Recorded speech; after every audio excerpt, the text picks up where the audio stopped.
ওগো নবীজি, আপনি বলেছেন শাহাদাতের মৃত্যু হলে কিয়ামতের ময়দানে হিসাব নিকাশ হবে না। নবীজি, আপনি একটু আমার জন্য দোয়া করেন, আল্লাহ যেন আমাকে শাহাদাতের মর্তবা দিয়ে দেয়। এবার নবীজি হাত তুলে দোয়া করলেন, আল্লাহ আপনি আমার আব্দুল্লাহকে শাহাদাতের মর্তবা দিয়ে দেন। নবীর দোয়া কবুল হয়ে যায়। এবার নবীজি বলেন, ও মিয়া আব্দুল্লাহ, উলঙ্গ হয়ে ঘুরবা এটা আমার সহ্য হয় না। না আব্দুল্লাহ রে, আমার পরিধানের 2 জোড়া কাপড় আব্দুল্লাহ আমি তোমাকে হাদিয়া দিয়ে দিলাম। এবার আব্দুল্লাহ নবীজির দেওয়া হাদিয়া 2 জোড়া কাপড় পরে আর মদিনার ভিতরে ঘুরে মানুষে জাগ দিয়া বলে, ও মিয়া আব্দুল্লাহ, জামাটা কার? আব্দুল্লাহ বলে, আরে বলে লাভ নাই, বাবা মা আমাকে ঘর থেকে বের করে দিয়েছে, উলঙ্গ অবস্থায় নবীজির কাছে এসেছি, আর আমার নবীজি আমাকে এই 2 জোড়া কাপড় আমাকে হাদিয়া দিয়েছে। এবার দেখেন নবীজির দোয়া কিভাবে কবুল হয়ে যায়। কিছুদিন পরে যুদ্ধ হয়, যুদ্ধের জন্য রওনা করেছেন। পথের ভিতরে আব্দুল্লাহ অসুস্থ হয়ে যায়, আব্দুল্লাহর মৃত্যু হয়ে যায়। নবীজি ঘোষণা করে দিলেন, যুদ্ধে যাওয়ার পথে যে ব্যক্তি মৃত্যুবরণ করবে আল্লাহ রাব্বুল আলামিন তাকেও শাহাদাতের মর্তবা দিয়ে দিবে। এবার আব্দুল্লাহকে ডাক দিয়ে বলে, ও আমার সাহাবী, শুনো, আব্দুল্লাহকে কাফন করাও, জানাজা আমি নিজে মুহাম্মাদুর রাসূলুল্লাহ পড়াবো। আব্দুল্লাহর লাশ যখন সামনে আনা হলো, সাহাবা ইকরাম দাঁড়িয়ে আছে। নবীজি 2 কাতারের মাঝখানে ফাঁক করে যখন যাচ্ছিলেন, নবীজি জমিনের উপরে এভাবে পা রাখতে পারেন না, এভাবে আঙ্গুলের উপরে ভর দিয়ে দিয়ে নবীজির সামনে গেলেন।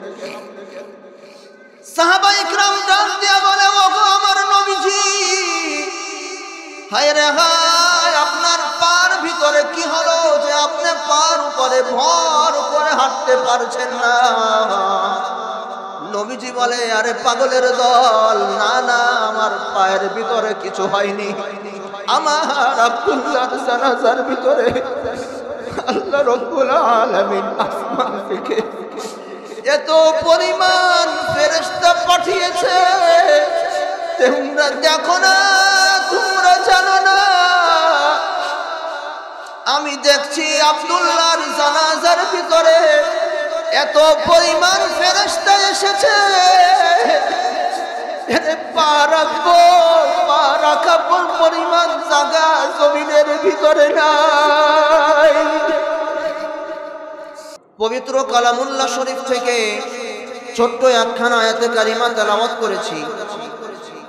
আল্লাহর নবী, বিশ্ব নবী, রাহমাতুল লিল আলামিন জনাবে মুহাম্মদুর রাসূলুল্লাহ সাল্লাল্লাহু আলাইহি ওয়াসাল্লামের অসংখ্য হাদিস থেকে ছোট্ট একখানা হাদিসের অংশ বিশেষ তেলাওয়াত করেছি।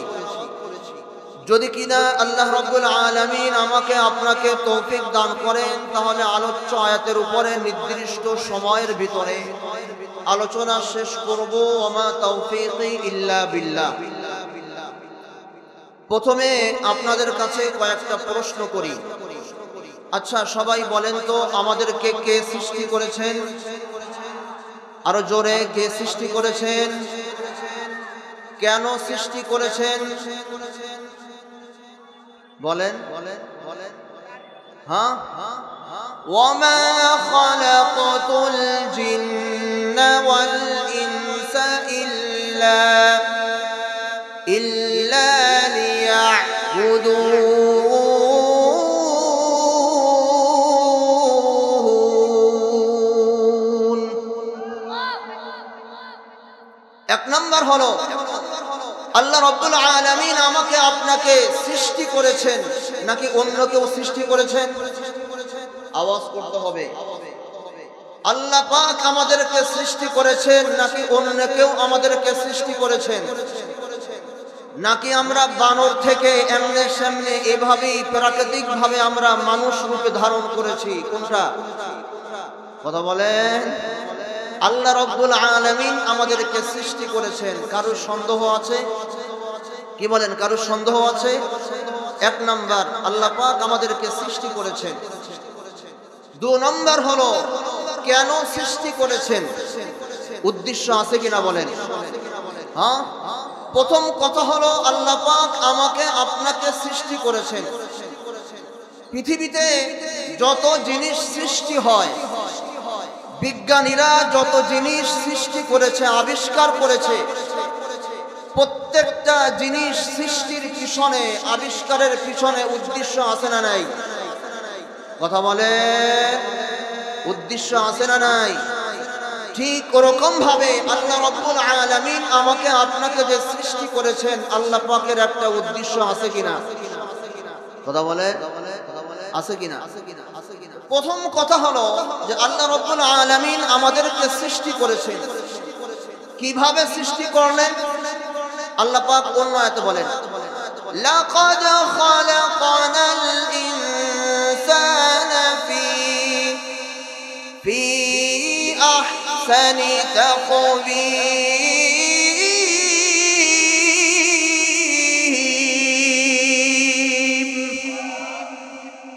আল্লাহ পাক বলেন যে আমি তোমাদেরকে সমস্ত সৃষ্টিকুল থেকে সব থেকে শ্রেষ্ঠ এবং মজবুত করে আমি আল্লাহ রাব্বুল আলামিন তোমাদেরকে সৃষ্টি করেছি। কি বলেন? এজন্য আল্লাহর নবী বিশ্ব নবী রাহমাতুল লিল আলামিন জনাবে মুহাম্মদুর রাসূলুল্লাহ সাল্লাল্লাহু আলাইহি ওয়াসাল্লাম হাদিসের ভিতরে বলেছেন, আল্লাহ রাব্বুল আলামিন আমাদেরকে সুন্দর করে সৃষ্টি করেছেন। ও দুনিয়ার মানুষ, তোমরা যখন একটা ফুলকে দেখো, ফুল বড় সুন্দর, একটা বাড়ি দেখো, বাড়ি দেখে বলো বাড়িটা অনেক সুন্দর। কক্সবাজার গিয়ে তোমরা ঘুরতে যাও, বলো কক্সবাজারটা অনেক সুন্দর। পাখি দেখো, পাখি দেখে বলো পাখিটা অনেক সুন্দর।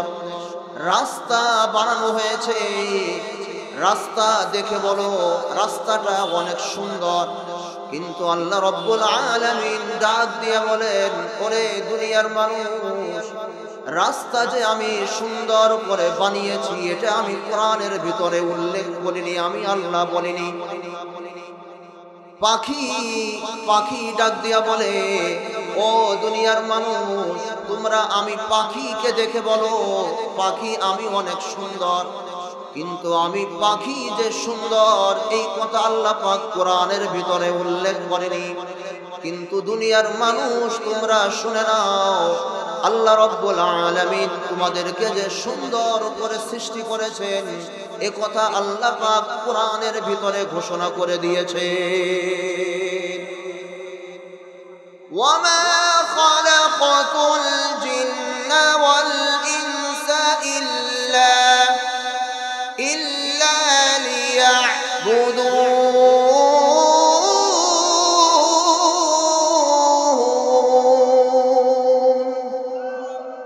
এক নাম্বার, আল্লাহ পাক আমাকে আপনাকে সৃষ্টি করেছেন কিভাবে? সব থেকে সুন্দর এবং মজবুত করে সৃষ্টি করেছেন। কি বলেন? আপনারা আছেন তো মাহফিলে নাকি বাইরে চলে গিয়েছেন? সব থেকে সুন্দর এবং মজবুত করে আল্লাহ রাব্বুল আলামিন আমাকে আপনাকে সৃষ্টি করেছেন। আল্লাহ পাক অন্য আয়াতে বলেন, আলাম নাজআল লাহু আইনাইন।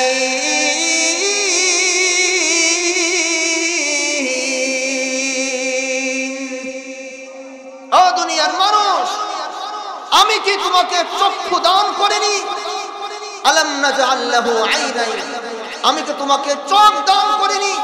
যে চোখ দিয়ে তুমি আলো বাতাস এত সুন্দর পৃথিবী তুমি দেখবে, এজন্য কই আমি আল্লাহ তোমাকে চক্ষু দান করিনি? মনে রেখো, চোখ এটা আমি আল্লাহর দেওয়া সৃষ্টি। দুনিয়ার কোন মানুষ তোমাকে চক্ষু দান করে নাই। অন্য আয়াতে বলেন ওয়ালিসানান ওয়া শাফাতাইন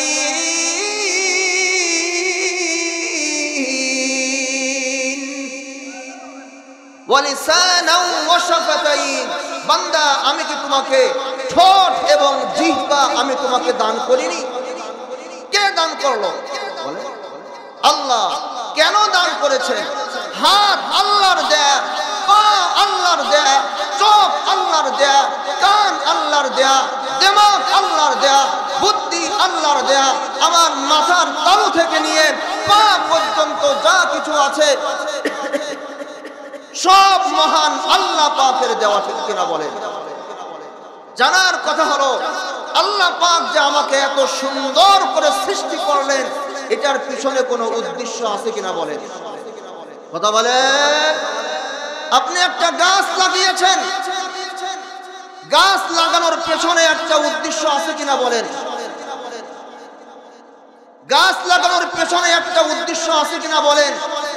গাছ লাগিয়েছেন, ফল হয় না, আপনি এই উদ্দেশ্য সাকসেস হননি, গাছটাকে আপনি কেটে ফেলবেন, ঠিক কিনা বলেন? ঠিক রকম ভাবে আল্লাহ রাব্বুল আলামিন আমাকে আপনাকেও একটা উদ্দেশ্য নিয়ে সৃষ্টি করেছেন, ঠিক কিনা বলেন? উদ্দেশ্য আছে কিনা বলেন? ওয়াইস করণীর নাম শুনছেন তো? ওয়াইস করণীর নাম শুনেছেন? ওয়াইস করণী রহমতুল্লাহি আলাইহির কাছে যখন আবু বকর এবং ওমর সাক্ষাৎ হলো, ও আবু বকর বললেন, ভাই ওয়াইস করণী, আপনার সম্পর্কে নবীজি অনেক সুসংবাদ দিয়েছেন, আপনি আমাদেরকে একটু ওয়াজ নসিহত করেন। ওয়াইস করণী বলে, কি বলো? তুমি হলো নবীর সাহাবী, আর আমি নবীকে দেখতে পাইনি, সুতরাং আমি তোমাদেরকে কি নসিহত করব, বরং তোমরা আমাকে নসিহত করো। অনেক পীড়াপেরির পরে ওয়াইস করণী বললেন, শুনো ও আবু বকর, ও ওমর, শুনো, আল্লাহ রাব্বুল আলামিন পবিত্র কোরআনের ভিতরে উল্লেখ করেছেন। এই কথা বলে উনি সেন্সলেস হয়ে, বেহুশ হয়ে জমিনের ভিতরে পড়ে গিয়েছেন। কিছুক্ষণ পরে যখন আবার ওয়াইস করণীর হুঁশ ফিরে আসলো, আবার ওমর বললেন, ভাই আপনি কেন সেন্সলেস হলেন? আপনি তো আমাদেরকে নসিহত করতে চেয়েছিলেন। এ কথা বলে আবার যখন উনি বললেন, দেখো আল্লাহ রাব্বুল আলামিন পবিত্র কোরআনের ভিতরে বলেছেন, এ কথা বলে উনি চিৎকার দিয়ে আবার বেহুশ হয়ে জমিনের ভিতরে পড়ে গিয়েছেন। তৃতীয়বার তখন উনি বললেন, দেখো আল্লাহ রাব্বুল আলামিন আমাদেরকে সৃষ্টি করেছেন একটা মহৎ উদ্দেশ্য নিয়ে, জানো সে কি উদ্দেশ্য? বলে, আপনি বলেন। এবার ওয়াইস করণী বলেন, দেখো আল্লাহ রাব্বুল আলামিন পবিত্র কোরআনের ভিতরে উল্লেখ করেছেন যে আল্লাহ পাক বান্দাকে প্রশ্ন করে বলছেন, ধমক দিয়া বলছেন, ও দুনিয়ার মানুষ শুনো, আমি আল্লাহ দুনিয়ার তোমাদেরকে খেল তামাশা ওহেতুক এমনি সামনে খেলায় খেলায় কাটিয়ে দিবে, এজন্য আমি আল্লাহ তোমাদেরকে সৃষ্টি করি। ওয়ামা খালাকনাস সামাওয়াতি ওয়াল আরদা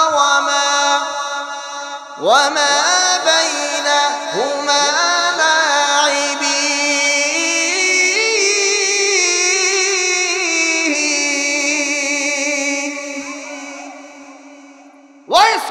কথা বলে আবার বেহুশ হয়ে পড়ে গেলেন।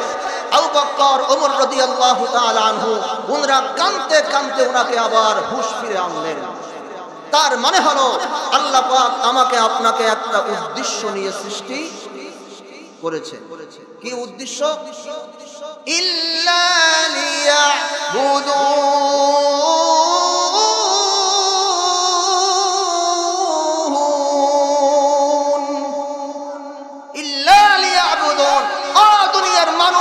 শুনো ও দুনিয়ার ব্যবসায়ী, শুনো, তোমাকে শুধু ব্যবসার জন্য দুনিয়াতে সৃষ্টি করা হয়নি। আমি আল্লাহ তোমাকে সৃষ্টি করেছি, এক নম্বর তুমি আমার হবে, আমি তোমার হব।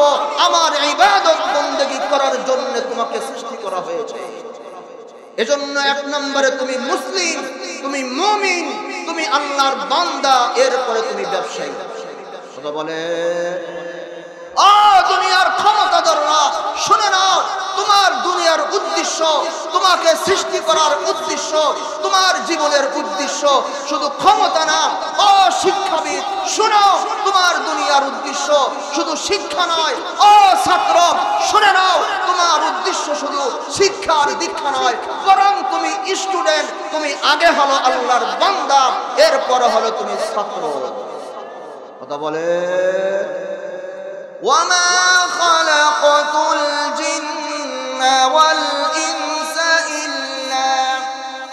ইল্লা লিয়াবুদুন।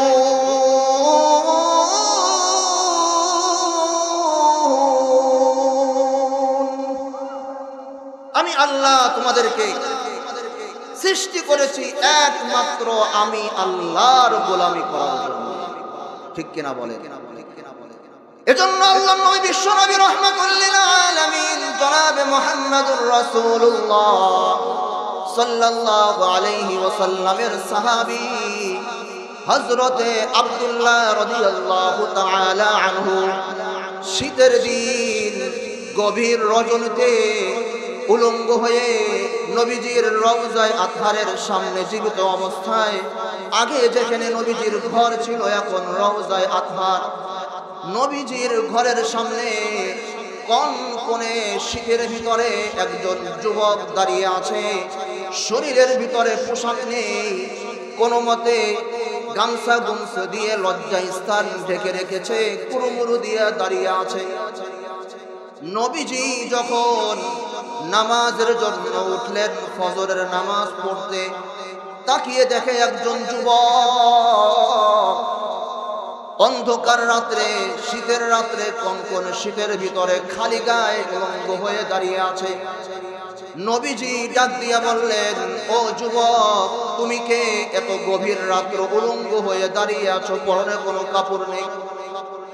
এবার ওই যুবক ডাক দিয়া বলে, নবীজি আপনি আমাকে চিনেননি, আমি আব্দুল্লাহ, আমার আগের নাম ছিল আব্দুল উজ্জা। নবী, আমি কিছুদিন আগে আপনার হাতে ইসলাম ধর্ম গ্রহণ করেছি। আমার আগের নাম ছিল আব্দুল উজ্জা, আপনার নাম পরিবর্তন করে নাম রেখেছেন আব্দুল্লাহ, আমি সেই আব্দুল্লাহ। এবার আল্লাহর নবী বিশ্ব নবী রাহমাতুল লিল আলামিন জনাবে মুহাম্মদুর রাসূলুল্লাহ সাল্লাল্লাহু আলাইহি ওয়াসাল্লাম ডাক দিয়া বলে, ও আমার আব্দুল্লাহ,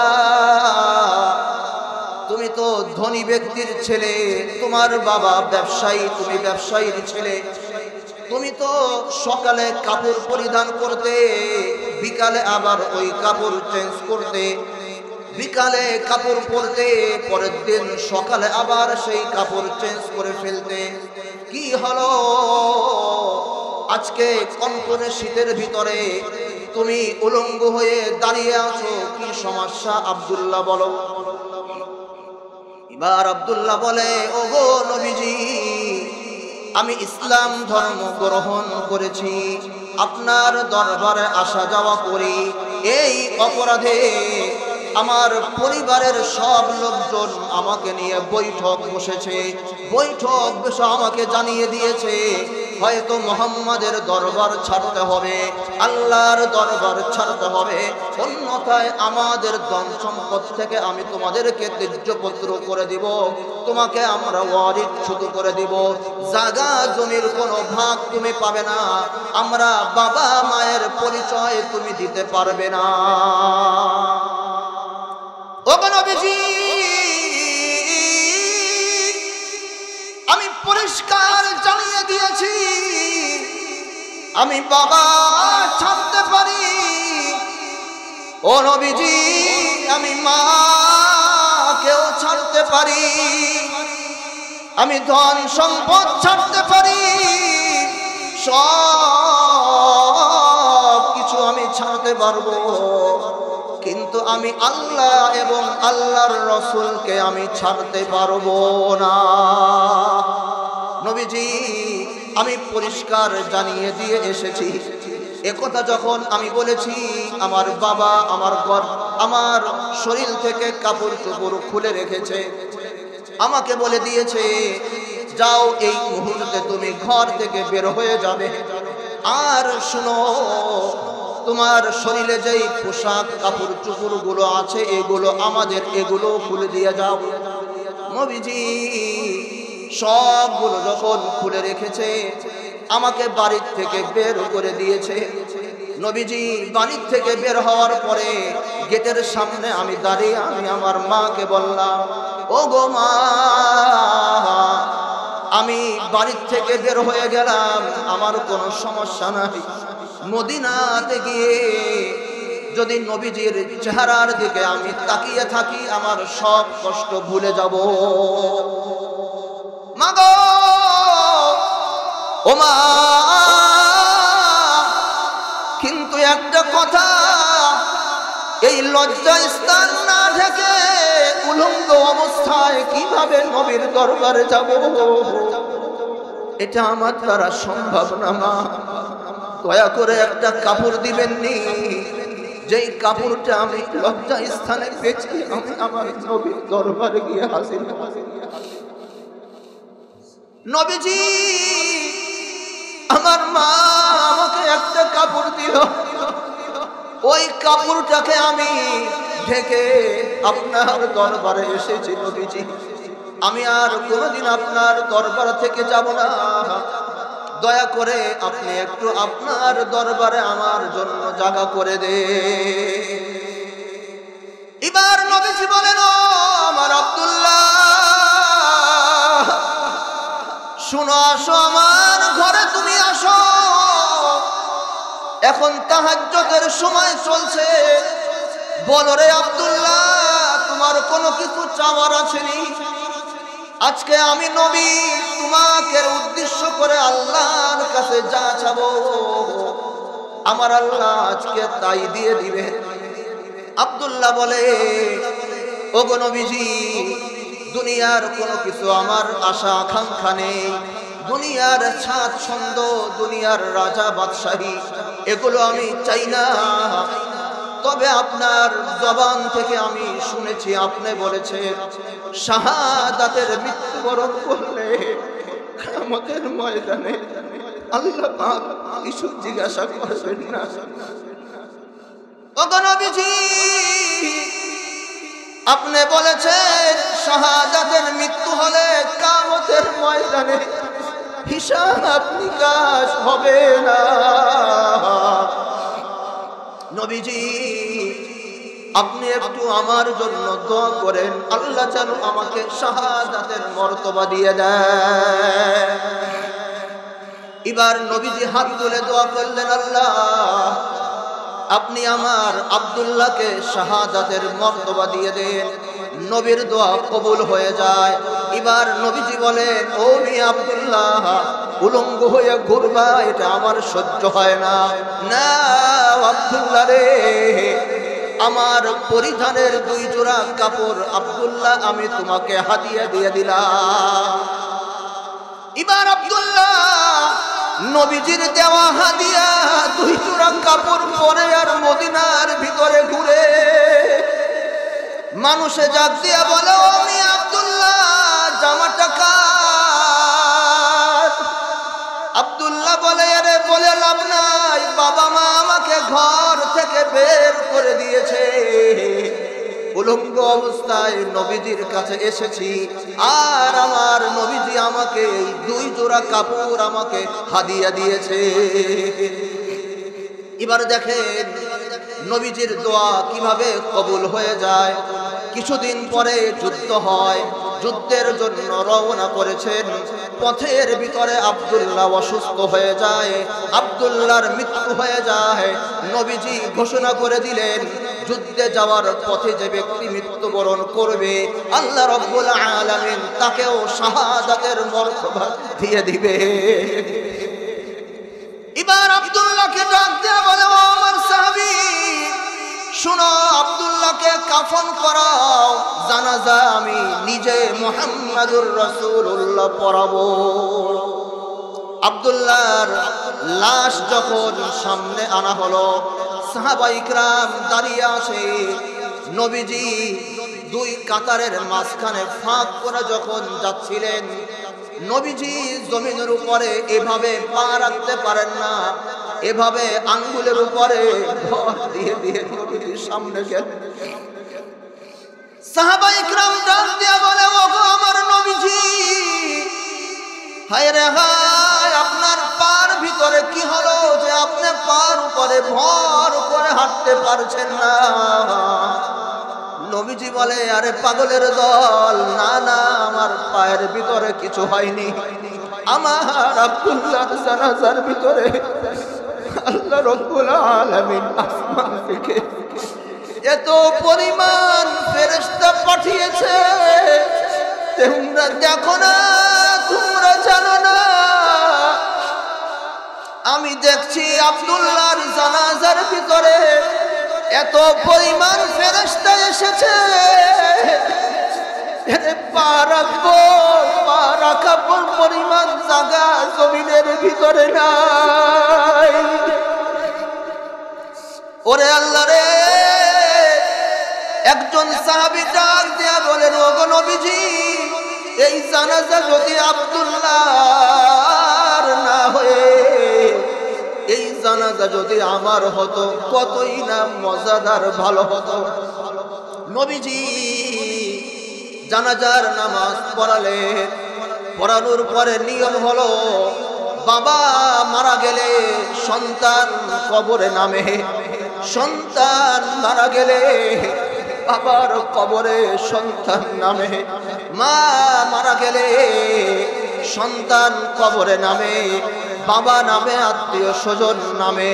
কিন্তু আব্দুল্লাহ তো এমন ব্যক্তি, আব্দুল্লাহর না আছে ভাই, না আছে বাবা, না আছে কেউ। নবীজি বললেন, হায় রে হায়, আজকে আব্দুল্লাহর আমি ছাড়া কেউ নেই। নবীজি কবরের ভিতরে নামলেন, নেমে এভাবে বললেন, ও আমার সাথী ভাইরা শুনো, আব্দুল্লাহর লাশটা আমার হাতের ভিতরে তোমরা দিয়ে দাও।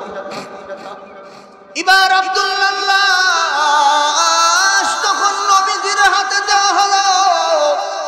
হায় রে হায়, নবীজি লাশটা দুই হাতে উপর দিকে করে আসমানের দিকে তাকিয়ে বলে, আল্লাহ, ওগো আল্লাহ, আব্দুল্লাহর দুনিয়াতে কেউ নাই আমি ছাড়া। এই আব্দুল্লাহর প্রতি আমি নবী খুশি আছি, রাজি আছি। ওগো আল্লাহ, এই আব্দুল্লাহর প্রতি আপনিও রাজি আর খুশি হয়ে যান। একথা বলে নবী যখন লাশটারে কবরের ভিতরে নামালেন, সাদ বিন আবি ওয়াক্কাস চিৎকার দিয়ে জমিনের ভিতরে শুয়ে পড়লেন। সাদ বলে, ওগো নবীজি, এই লাশটা যদি আব্দুল্লাহর না হয়, আমি সাদ বিন আবি ওয়াক্কাসের হাতরে কতই না ভালো হতো। কাঁদে আর গোড়ায়, ওরে আব্দুল্লাহ, তোমার কপালটার কত ভালো, নবীজি তোমার কবরের ভিতরে নেমেছে, আবার স্বীকৃতি দিয়েছেন, নবীজি তোমার উপরে রাজি আছে। তোমার জানাজার ভিতরে আসমান থেকে ফেরেশতা এসেছে। এই জানাজা যদি তোমার না হয়ে আমি সাদ বিন আবি ওয়াক্কাসের হতো, কতই না ভালো হতো। নবীজি এবার কবরের মাটির উপরে ভর দিয়ে আসমানের দিকে তাকিয়ে যখন কবর থেকে উঠতেছিলেন, নবীজির চোখে পানি, মুস্কি একটা হাসি দিলেন। হাসি দিয়ে আবার লজ্জায় মাথা নত করে কবর থেকে উঠে গেলেন। সাহাবায়ে ইকরাম মাটি টাটি দিয়ে, নবীজি দূরে একটা পাথরের উপরে বসে আছে। কিছু সাহাবায়ে ইকরাম নবীজির আশপাশে গিয়ে বললেন, ওগো নবীজি, যখন কবর থেকে উঠতেছিলেন আপনার চোখের ভিতরে পানি ছিল, কিন্তু চোখ যখন আসমানে গেল আপনি মুস্কি হাসিটা কেন দিলেন? এবার নবীজি বলে, ও মিয়া শুনো, আমি যখন উপরের দিকে তাকিয়ে উঠতেছিলাম আমার আব্দুল্লাহর জন্য আমার আব্দুল্লাহর জন্যে আল্লাহ রাব্বুল আলামিন আসমান থেকে হুর আর গিলমান জান্নাতের নাজ নেয়ামত নিয়ে পাঠাচ্ছিলেন কবরের ভিতরে। হুরদের বুকের কাপড় সরে যায়, এটা দেখে আমি লজ্জায় অবনত হয়ে যাই, চোখ নিচের দিকে করে যাই। আল্লাহর কাছে শুকরিয়া আদায় করি, আমার আব্দুল্লাহকে আল্লাহ পাক জান্নাত দিয়ে দিয়েছে। হ্যাঁ, এই জন্য যুবক সিদ্ধান্ত গ্রহণ করতে হবে। জীবন চলে যাবে, ধন সম্পদ চলে যাবে, আমিও চলে যেতে পারি, বিন্দু মাত্রর জন্য আল্লাহ পাকের বিধানের উল্টো চলা যাবে না। আল্লাহ রাব্বুল আলামিন আমাদের সকলকে ঈমান আর আমলকে ঠিকঠাক করে কবরে যাওয়ার মতন তৌফিক দান করুক। ওয়া মা আলাইনা ইল্লাল বালাগ।